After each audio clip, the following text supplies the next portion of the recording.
Salut, salut, bienvenue sur Bulle de Passion. Aujourd'hui, petite vidéo pour vous faire notre pile à lire 12 mois 12 livres. On a vu le concept sur la vidéo de Rêve ta vie en lecteur. Et ça nous a grave tenté de le faire. Donc bon, on commence un petit peu en retard. On commence à partir de février, mais c'est pas grave. Au mieux tard que jamais. C'est ça. Et du coup, le but, c'est de se choisir un livre par mois qu'il faut qu'on lise dans le mois où on l'aura choisi. Et là, on a fait un peu un retournement de concept parce que du coup, on s'est choisi chacune notre pile à lire pour l'année. C'est ça. Et pour le coup, Rêve ta vie en lecteur, elle, dans sa vidéo, c'est plus, elle s'est choisi 12 livres qu'elle lira dans l'année. Nous, on s'est vraiment fixé par mois, voilà. Un livre qu'on devra avoir lu dans le mois. Et si le livre n'est pas lu, l'objectif, c'est de le dégager pour vider la pile. Voilà, c'est ça. Et au mois de février, notre pile à lire, n'importe quoi, notre pile à lire était déjà prête. Donc, on s'est pris un livre qu'on avait déjà pris dans cette pile à lire. Enfin, mis dans cette pile à lire, plutôt. Oula, et bah, on va commencer. Et en fait, le but, c'est qu'on va se lire les résumés. Il faut essayer de deviner un petit peu, un peu comme dans notre pile à lire de mois de janvier, deviner un petit peu le livre qu'on s'est choisi. Et voilà. Donc, on a fait vraiment un concept. On a repris un petit truc pour refaire un truc. Voilà. Pour février, du coup, on peut dire tout de suite parce que on va pas les faire deviner. Moi, j'ai choisi de mettre Thorngrove dans la liste des 12 livres à lire. Thorngrove de Cécile Guyot aux éditions Léa.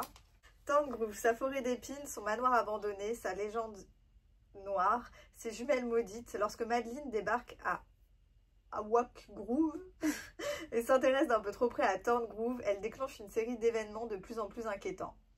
Et lorsque sa sœur est touchée, Madeline se demande quelle force obscure elle a bien pu réveiller.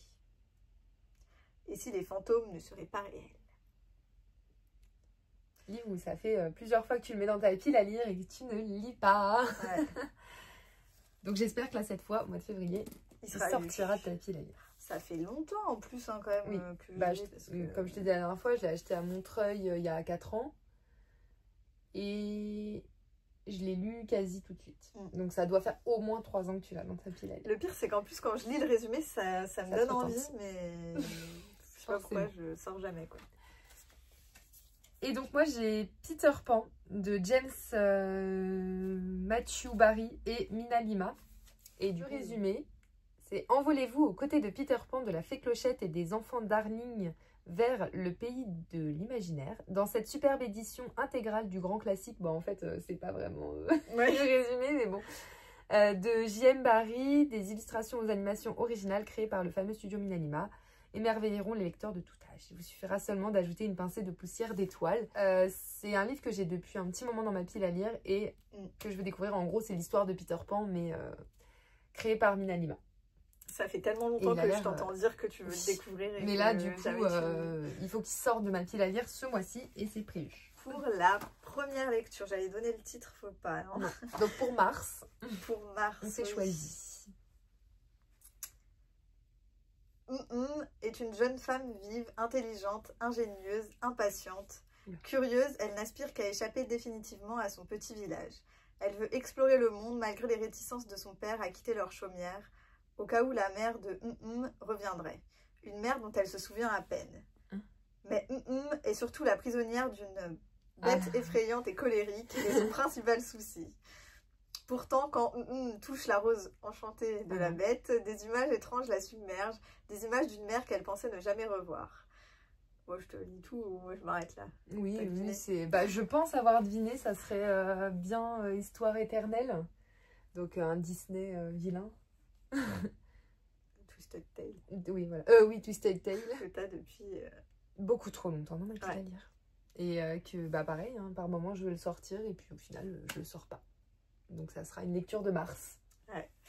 Livre du coup qui a été écrit par Lise Braswell et qui est publié aux éditions Hachette. Pour le livre que je t'ai choisi en mars, c'est Mentir, tricher, voler, gagner dans la famille Quest. On est voleur de génération en génération. Rose, 17 ans, a pourtant d'autres projets en tête. Elle a prévu de s'enfuir pour repartir de zéro, aller à la fac, mener une existence normale. Est-ce que je m'arrête là ou je continue? Je pense que c'est Type Gambit. C'est ça.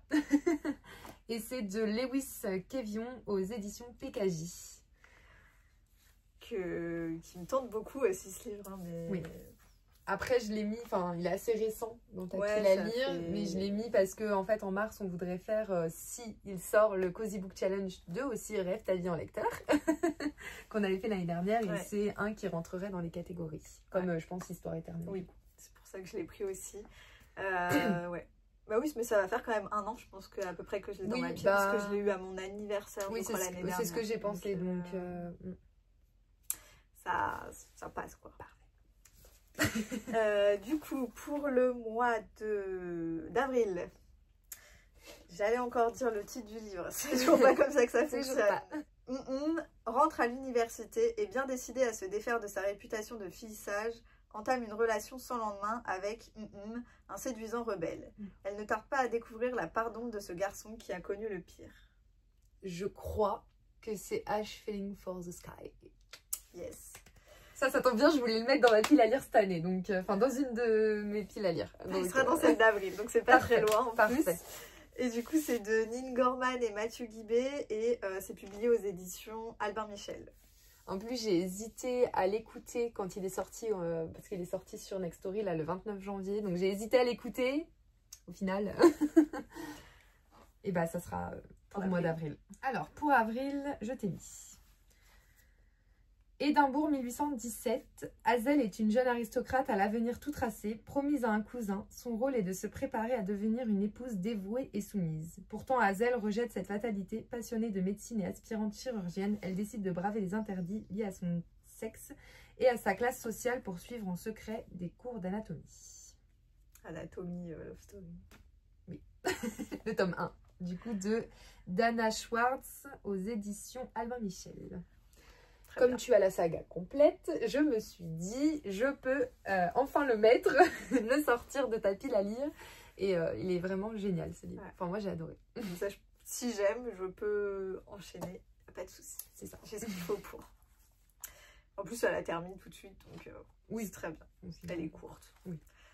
Pour le mois de mai. À 17 ans, Keider n'a qu'un but dans la vie, faire condamner tous les utilisateurs illégaux de la magie extradimensionnelle. Mais à son arrivée à la prison de Varden, ses certitudes sont ébranlées par 3 détenus un peu particuliers. Eleonora, Jay et Leta, sa propre sœur. D'autant qu'il réalise que les preuves les accusant semblent falsifiées. Et s'ils étaient innocents? À moins que ces 3 magiciens de génie ne le manipulent, Keider prend alors une folle décision, faire évader Eleonora, Jay et Leta pour découvrir la vérité sur cette magie interdite. C'est l'anti-magicien tome 2? Non? Ah ouais? Bah c'est quoi? J'ai ça dans ma pile à lire. Moi-même, je l'ai redécouvert. Hein. Ah ouais, donc il doit dater celui-là parce que... Un peu, je pense, ouais. Franchement, au moins 2 ans, ça me parle pas du tout. Du coup, c'est quoi? League of Liars. Ah oui, oui, oui, en effet. C'était à toi. Ouais. Enfin, c'est toujours à toi d'ailleurs. C'est pas à moi. Écrit par Astrid Skolt et c'est publié aux éditions Casterman. Ouais, bah franchement, résumé... Moi aussi j'ai redécouvert. Enfin, j'ai vu le livre, je me suis dit, je sais que je l'ai lu, mais alors, de quoi ça parlait? Ok. Mais c'était assez sympa, je crois, de mémoire. Ouais, bah écoute, on verra ça. Alors, bah, j'allais dire le titre aussi, moi. Pour le mois de mai. Je venais d'avoir 11 ans lorsque j'ai pris conscience de ce qu'était le destin. C'est drôle, en repensant à cette soirée et à tout ce qui m'est arrivé d'important depuis, je me dis que dans une vie, on ne voit jamais venir les événements qui vont vraiment compter. Depuis ce jour, plus personne ne m'a pris dans ses bras. Enfin, jusqu'à la semaine dernière. C'était encore pour m'annoncer une nouvelle qui allait dynamiter mon existence. Il n'y a pas que les insectes qui se prennent des coups de pantoufles. Je ne sais pas qui les donne, mais si c'est un dieu, il chose grand. Je pense que ça fait très longtemps que tu l'as. Qu'est-ce que c'est que ça? Ah bah, c'était dans ta pile à lire. Non, tu l'as pas? C'est Une chance sur un milliard de Gilles Le Gardinier aux éditions J'ai lu. Je connaissais pas. Enfin, je savais pas que tu l'avais. En tout cas. Ça fait partie des livres que mon père a lu, qui m'a dit tiens c'est sympa, lis-le. Et que t'as dans ta pile à lire depuis. Je l'ai laissé. Ok. Et comme j'aime bien les livres de Gilles Le Gardinier, enfin il y en a des sympas, du coup je le laisse en me disant oh il a des livres sympas, donc un jour je découvrirai. Et bah tu le liras au mois de mai. Très bien, en plus ils sont en audio ces livres, donc Parfait. C'est très bien. Ok. Pour le mois de juin. Quand la fille du gouverneur tombe sous le charme d'un délinquant en voie de réinsertion, leur histoire est tout sauf évidente. Le jour où Drix porte secours à Ellie, il est loin de se douter qu'elle est la fille du gouverneur, à qui il doit sa liberté conditionnelle. La connexion entre eux est immédiate, fulgurante et intense. Pourtant, leur histoire semble vouée à l'échec.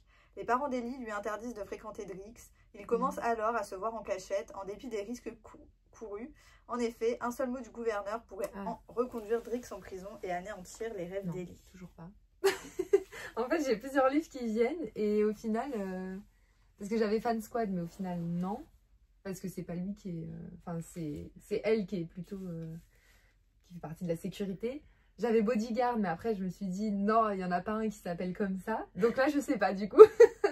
je l'ai pas dit. C'est un vieux, hein. Bah ouais, du coup, mais... Ça me parle pas du tout. Pas? Non. Ne m'oublie jamais. Ah oui. Bah en vrai, il a traîné longtemps dans ta pile à lire, quoi. Parce que moi, ça fait pas si longtemps que je l'ai récupéré, mais alors moi, ça fait des années qu'il était dans ma pile, ouais. Bah... On peut dire que c'est une relique. Oui, c'est bon. De ta pile à lire. C'est du coup de Cathy McGarry et c'est publié aux éditions Pocket Jeunesse. Et comme d'habitude, on vous mettra des petits visuels, hein, des livres qu'on s'est mis du coup. Oui. Alors, pour juin, je vais te dire ce que je dis à chaque esclave qui arrive à Blackcliff. La résistance a tenté de pénétrer dans l'école un nombre incalculable de fois. Si tu travailles pour elle, si tu contactes ses membres, et même si tu y songes, je le saurai et j'écraserai. Je continue ou... Ouais. Autrefois, l'Empire était partagé entre les érudits, cultivés, gardiens du savoir, et les martiaux, armés, redoutables, brutales, dévoués à l'empereur. Mais les soldats ont pris le dessus et désormais quiconque est surpris en train de lire ou d'écrire s'expose au pire châtiment. Dans ce monde sans merci, Laïa, une esclave, et Elia, un soldat d'élite, vont tout tenter pour retrouver la liberté et sauver ceux qui aiment. Un livre que ça fait une éternité que tu as dans ta pile à lire. À chaque fois, tu me dis, faut que je le sorte, il faut que je le lise, il me donne trop envie. Et tu le sors pas. Alors, je sais pas, enfin, franchement, j'ai aucune idée si c'est ça. Mais je te dirais les Benz Tunnel. Non. Pas du tout. T'avais ça dans ta pile? Ouais.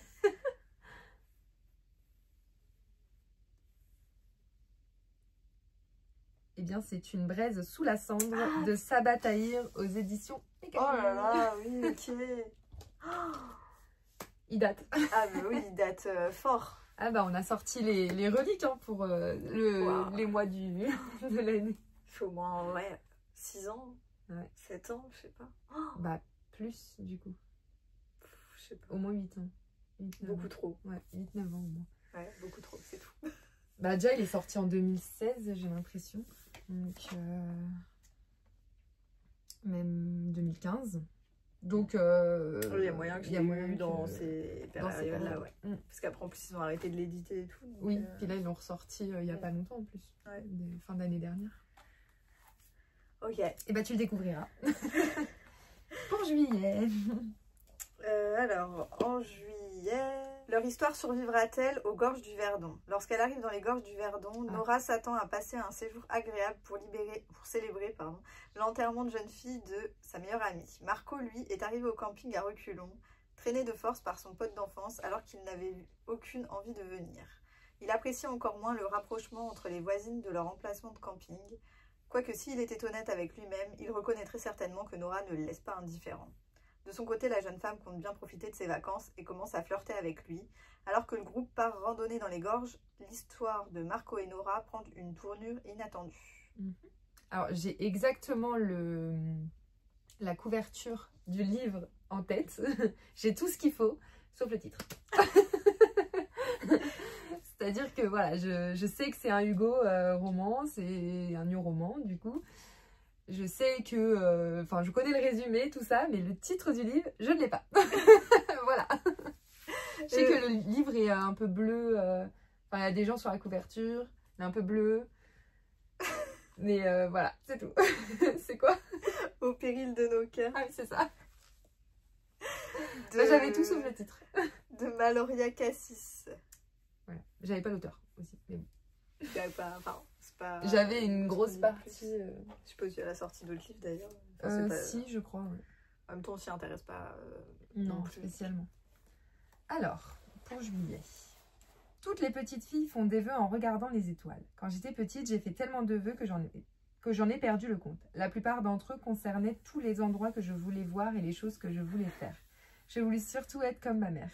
Elle nous a appris à ma sœur Evie et à moi à vivre chaque moment comme si c'était le dernier. Mais quand notre mère est morte, elle nous a laissé à toutes les deux une pile de lettres à ouvrir à chacun de nos anniversaires.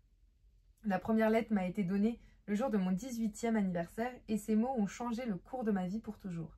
Elle me disait de voler librement, de tout laisser derrière moi et de vivre la vie dont j'avais toujours rêvé. Malgré mon chagrin, j'ai suivi son conseil. Pendant 10 ans, j'ai suivi les traces de ma mère littéralement. Ces lettres m'ont indiqué où aller jusqu'à ce que la lettre de mon 28e anniversaire me dise de rentrer chez moi et de poser mes valises. Mais rentrer chez soi est plus facile à dire qu'à faire après 10 ans d'absence. Oui. De Audrey Carlan aux éditions Hugo Poche. Saga qu'il faut que je continue d'ailleurs parce que c'est un tome 1, mais il faut que j'achète la suite. Oui, il a l'air sympathique. Hein. Ouais, il est sympa. Ouais. Pour l'été, ça passe. Oui, c'est ça. Ça fait un petit bout de temps, c'est vrai que je... Ouais, c'est vrai. Oui, parce que ça fait un moment que je l'ai lu. Comme les 3/4 des livres. Oui, on s'est dit là. Mais... pile, quoi. Alors, pour le mois d'août, c'est pas si vieux que ça. Mais... On s'est mis les romances pour juillet-août. Enfin, je sais pas si t'as mis une romance en août, mais en tout cas, juillet, on s'est mis une romance chacune. C'est ça. Alors, Lindsay, infirmière dans un hôpital de Détroit, mène une vie très simple et n'a pas vraiment d'attache en dehors de son frère jumeau Logan. Elle pensait tout savoir de lui, mais quand elle le retrouve à moitié mort dans son appartement, juste après avoir croisé un homme qui semblait aussi dangereux que troublant, elle se voit entraînée dans un univers dont les codes lui échappent pour réparer les bêtises de son frère. Kay est un collecteur de dettes, il n'attend rien de la vie et il la savoure tant qu'elle est là. Alors quand cette jeune fille débarque avec sa fougue, ses beaux principes et ses idéaux, il n'a qu'une envie, la faire sombrer avec lui. Lindsay déteste tout de ce que Kay représente, d'autant plus qu'il a presque tué son frère. Mais pourquoi a-t-elle l'impression qu'il y avait plus que cette histoire de dette entre eux? Que pouvait bien lui cacher son frère? Pareil, hein, j'ai la couverture, j'ai tout. Je sais que ça finit par Deville, un truc comme ça, mais le début, j'ai pas. Dancing with oui, Deville. Mais en vrai, tu dis, il date pas trop, mais il date au moins de 2023. Hein. Ah ouais? Ouais, c'est quand on avait fait notre petit éphémère improvisé. Oui, c'est vrai que c'était 2023. Je l'avais acheté, ouais, c'était en 2023. Ouais. Donc, il commence à dater un petit peu, donc faut le lire. Une romance, du coup, pour août. C'est ça. Et c'est un livre, du coup, de Billy Morgan et c'est édité aux éditions Addictive. Il avait l'air bien, en plus. Ouais, ça avait l'air sympa. Ils ne devaient jamais se revoir, ils sont liés pour toujours. Art Person a 2 amours dans la vie, son île du Pacifique et l'hôtel paradisiaque qu'il a bâti en partant de rien. Enfin, qu'il a bâti, pardon, en partant de rien. L'engagement, la famille, ça n'a jamais fait partie de ses plans. Pourtant, son passé le rattrape 7 ans après une nuit torride et sans lendemain. Une jeune Française vient de débarquer à Hawaï avec ses jumeaux et son sale caractère, prête à piétiner tous les châteaux de sable sur son passage. Entre le bad guy sans attache et la mère célibataire, le paradis sur terre pourrait bien tourner à l'enfer. J'ai ça, moi. Et oui. Non. 10 bonnes raisons de te détester de Emma Green. Ok. Voilà, aux éditions Addictive. Mince, j'ai tweeté. Ok. C'était aux éditions Addictive. Celui que t'as bien aimé, toi. Oui, c'est le seul d'Emma Green que j'ai bien aimé en vrai. Il se lit bien. Franchement, pour l'été, ça va. Tu voyages. Je verrai au mois d'août. Exactement. Pour septembre. Dans un monde qui pourrait être le nôtre, vit Zoé Reedbird, une adolescente presque comme les autres. Un soir après les cours, un jeune homme inquiétant s'approche d'elle. Soudain, il la désigne du doigt et lui dit « Zoé, ta mort sera ta renaissance, ton destin t'attend à la... » À ces mots, une marque mystérieuse apparaît sur son front. Zoé est terrifiée, mais elle le sait, elle doit intégrer le pensionnat où sont formés les futurs vampires pour y réussir sa transformation ou mourir. Un truc avec des vampires. À part la suite d'Assoiffé, donc foudroyé, je vois pas, mais vu qu'elle est déjà dans l'école, ça veut pas être ça. J'ai un truc avec des vampires, moi. Ça date, hein. que franchement, à part Twilight et Foudroyé, je vois pas ce que j'ai avec des vampires. Ah non, là je... Marqué. Ah oui, oh bah oui, dis donc. Oh punaise. Je l'ai mis, en plus t'as les 3 tomes, oui, 3 premiers, comme ça si t'aimes pas, ouais. 3 livres en moins. Pas faux. Et c'est du coup la saga de la Maison de la Nuit de PC4, c'est Christine Cast. Et c'est édité, je ne sais plus par qui. PKJ. PKJ, ouais. Ok, bah, PKJ. Enfin moi ceux que j'ai en tout cas sont de PKJ. Bah ça doit être ça. Ouais. Et ils datent, moi je les ai lus il y a... Ouais, mais c'est pas les tiens ceux-là, c'est les miens. Ouais, tu les avais aussi. Oui, je les avais, ouais. Enfin je les avais eus dans une boîte à livres, je crois. Comme ça.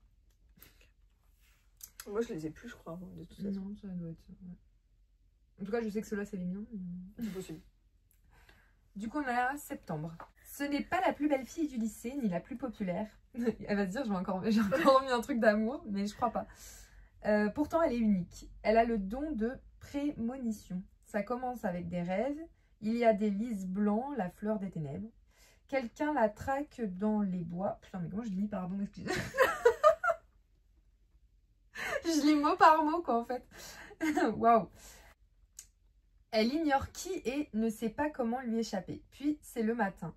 La vie de Lucie reprend son cours normal. Et ça recommence. Mais en fait, il y a un point à chaque phrase, enfin à chaque mot. Donc, c'est pour ça que...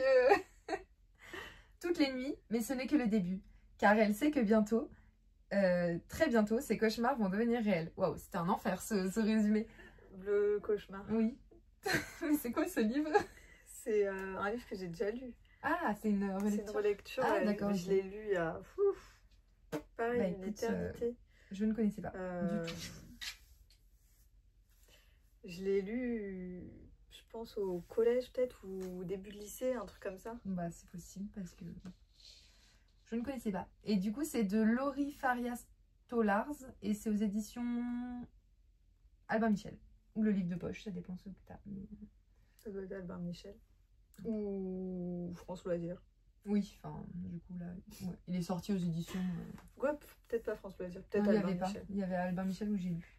Ou le livre de poche, pardon. Bah, ça doit être Albin Michel. Parce que je les ai en grand format, donc... Ouais, donc c'est ça.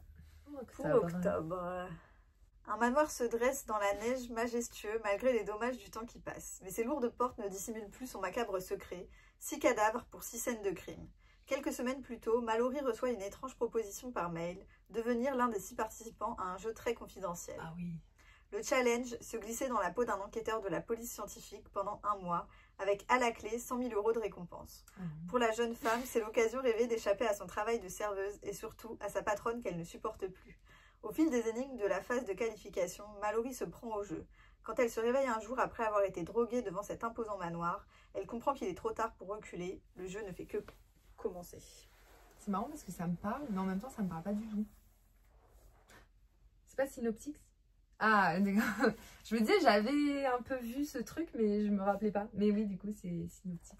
Ça fait longtemps que je l'ai aussi. Hein. Ben oui, parce que je l'ai acheté au salon de Paris, du livre de Paris. Ouais, mais pas le premier, mais ouais, celui que j'ai fait après le Covid, donc 2021, oui. Ouais, 22. Donc, oui, ça 22, ça doit être ça. Et je l'ai lu quasiment tout de suite. Donc, voilà. Et moi, il traîne. Alors. Et c'est un livre du coup de Angelina Delcroix et c'est publié aux éditions Hugo. Poche. Parce que je l'ai en poche.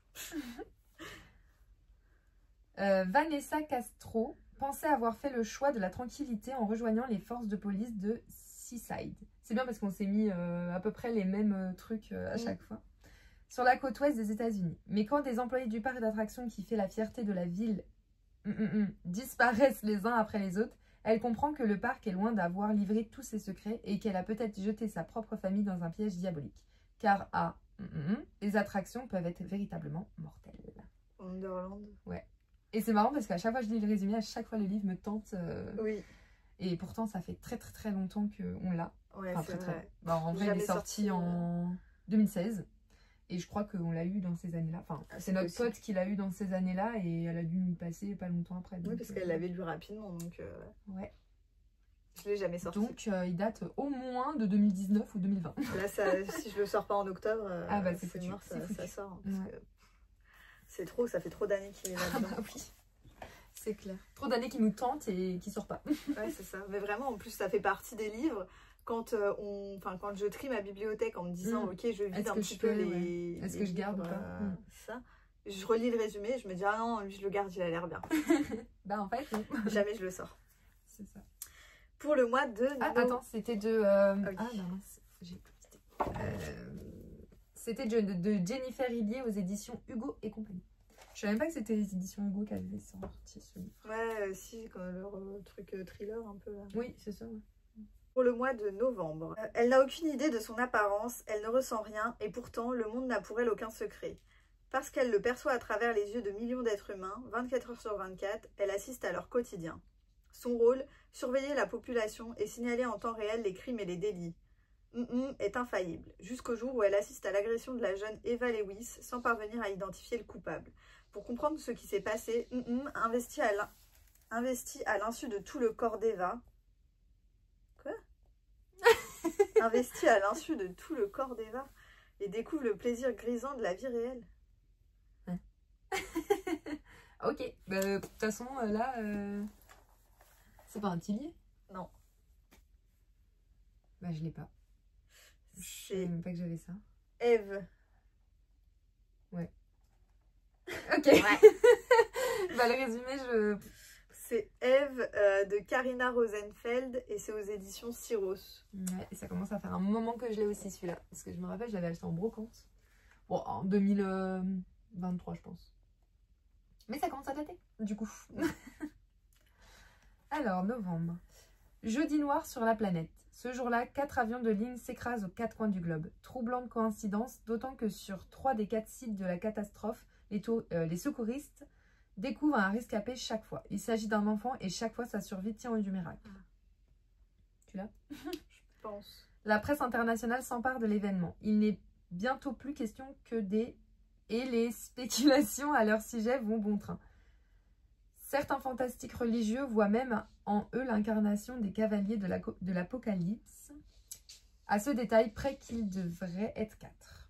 Il y aurait-il un 4e survivant? Bah, du coup, je t'ai donné le titre presque. Ouais, c'est 3. Oui. De Sarah Lotz aux éditions Pocket.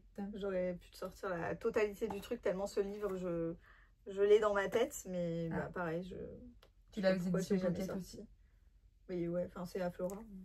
Ok. Bah, je savais même pas que tu avais ça. Enfin, vraiment, je ne connaissais pas l'existence de ce livre. Mais alors, vraiment, pas du tout. C'est que ça doit faire un moment qu'il est dans ta pile. Oh oui, bah, je crois qu'elle l'avait acheté quand on avait fait le salon du livre de Paris, mais ouais, le premier ensemble, donc avant Covid. Ouais, donc ça fait un moment. Donc ça doit dater de 2018-2019, quoi. Ok. Donc ça remonte. Et du coup, pour le dernier livre, celui de décembre... Petit livre cocooning, tranquille ou bilou, ou pas. Tout dépend de ce que tu as mis. Ça va. Paris, début du XVIIIe siècle, par une nuit glaciale du cœur de l'hiver, Sœur Marie des Anges découvre un bébé abandonné sur le parvis de la cathédrale Notre-Dame. Elle le ramène aussitôt à l'hôpital des enfants trouvés, où sa communauté, celle des filles de la charité, recueille des nourrissons. Dans les langes du bébé se cache une moitié de carte à jouer. Le morceau manquant permettra-t-il un jour d'identifier sa famille? Incapable d'abandonner à son tour cet enfant en l'envoyant en nourrice à la campagne, Sœur Marie décide de braver le règlement pour le garder avec elle et l'élever comme un fils. Elle lui donnera pour prénom Thérence. 13 ans plus tard, en arpentant les rues de la capitale, c'est à Thérence, devenue grand, de découvrir un bébé, une petite fille laissée aux aléas d'un caniveau, refusant à son tour qu'elle soit envoyée à la campagne, sort auquel peu d'enfants survivent et lui trouve une nourrice sur place et décide d'élucider un mystère autour de son abandon. Bon, c'est pas un truc dans le style les enfants trouvés ou un truc comme ça? Ouais, c'est La maison des enfants trouvés. Ouais, je savais qu'il y avait enfants trouvés dans le titre, mais... de Evelyne Brizou-Pellen et c'est aux éditions Albin Michel. Ah, celui-là, c'est pareil, enfin, ça fait longtemps que je l'ai. Et à chaque fois, je me dis, je le garde parce qu'il a l'air vraiment mime, c'est tout. Et en fait, à chaque fois, je le sors pas. Alors là, il va falloir que je... Tu vas trouver direct, je pense. Cache un secret très ancien. un livre de recettes magiques. Le jour où Rose et ses frères et sœurs se retrouvent seuls à tenir la boutique, ils se lancent dans quelques recettes un peu spéciales. Mais les muffins d'amour et les cookies de la vérité vont transformer la petite ville de Calamity Falls en véritable maison de fous. La pâtisserie Bliss. Oui, sauf que là-bas, du coup, j'ai lu le résumé du tome 1. Et c'est bien le tome 2 que tu dois lire. Et ça fait très... Enfin, moi, j'aime bien le lire au moment de Noël. Genre, enfin, au mois de décembre, parce que je me dis, ça fait très hiver, enfin, hivernal, oui, un peu cocooning. Oui, c'est vrai. Et c'est deux, pardon. Catherine Littlewood aux éditions PKJ. Et c'est une saga que j'aime beaucoup. Enfin, en tout cas, moi, j'avais bien aimé le tome 1 et le tome 2. J'avais bien aimé aussi. Et il faut que j'achète la suite, hein, évidemment. Bon, j'essaierai de me l'acheter pour me le caler au mois de décembre. Voilà, c'est ça. Parfait. Comme ça, hein. Écoute. Et bien voilà, on a notre pile à lire pour l'année. Enfin, un livre pour chaque mois en tout cas. On va essayer de s'y tenir et il faut qu'il apparaisse tous les mois. Enfin, il faut qu'il y ait un livre qui apparaisse tous les mois dans cette pile. Et il apparaîtra parce qu'il faut qu'on tienne. Et qu'il soit lu surtout. Bah, lu ou au moins enlevé de la pile, quoi. Après, tous ceux que tu m'as mis, en vrai, ils me tentent. Ouais. À voir. Après, il y en a, ça passe ou ça casse, on va dire. Mais en vrai, pour l'instant, ceux que tu m'as mis, ça va. Oui, moi aussi. Mais c'est des livres que, en fait, qu'on se dit à chaque fois, ouais, il a l'air trop bien et tout. Et puis au final, on ne sort pas. Oui, jamais, c'est ça. Donc au moins, là, comme ça, il sera dans la pile. Oui. Faut se dire vraiment que celui-là, il faut se forcer à le lire un moment dans le mois. Dans le mois, ouais. Faut essayer de se le caler. Après, je crois qu'il y en a un petit peu qu'on a en vocal, n'importe quoi. En audio, donc à la limite, se le caler en audio, je sais pas, mais il faut qu'on se le cale. C'est ça. Et ça en fera du coup au moins 10, 11. Parce que janvier, on n'avait pas de livre. Oui. Ça en fera au moins 11 qui seront plus dans notre pile à lire à la fin de l'année, quoi. Il faut. Même s'il y en a qui seront rajoutés, il faut vider quand même la pile à lire. C'est ça. Voilà. Et bien voilà, du coup on espère que cette vidéo vous aura plu. Est-ce que vous mettez des petits challenges comme ça dans l'année? Et n'hésitez pas à nous dire si vous avez fait ce concept-là et quel livre vous avez mis. Et s'il y a des livres qu'on a mis, que vous avez lus et que vous avez aimés aussi. Parce que comme ça nous donne une petite idée de le lire aussi. Ouais. C'est ça. Et voilà, n'hésitez pas à vous abonner, à mettre des petits pouces bleus, des commentaires et vous abonner aussi à nos autres réseaux. Et on vous dit à bientôt.